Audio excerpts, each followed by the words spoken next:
So habang hinihintay na natin na matuyo itong chicken nugget natin, so inirest muna natin ng pang 10 minuto para matuyo yung karne at dumikit yung breadcrumbs dito sa karne. Para hindi siya mahulog mamaya pag niluto natin. Ayan. Then habang hinihintay natin yan, nagpahinta tayo ng mantika. Then lutuhin natin yung chicken skin. Ayan, na may konting naman. Yan ang gagawin natin pulutan mamaya. Ayan. Ito yung chicken skin natin. So, yung kalahati, nilagay na natin sa kawali. Ayan. So, lutuin natin in a slow fire para hindi ganong matutong.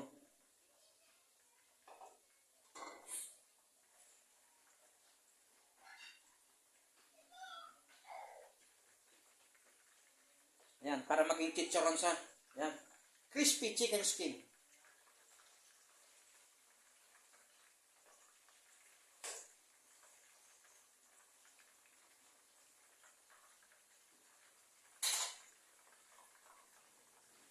So magluluto nga tayo ng chicken nugget na request ng mga bata. Yun daw ang gusto nilang ulam. Kasi kung minsan yun ang binibili sa grocery. Kaya naisipin natin na magluto ng homemade. Ayan. Homemade chicken nuggets by Chef Bong. Ayan, abangan nyo.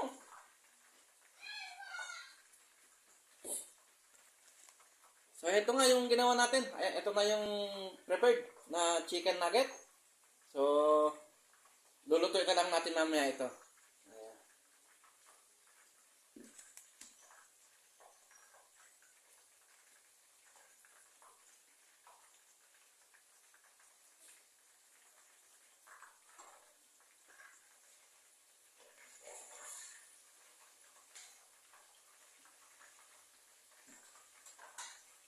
So slow fire natin muna ito para hindi na ganong matosta yung chicken skin natin.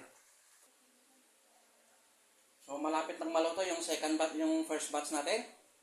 So good job. See you mga tropang solid.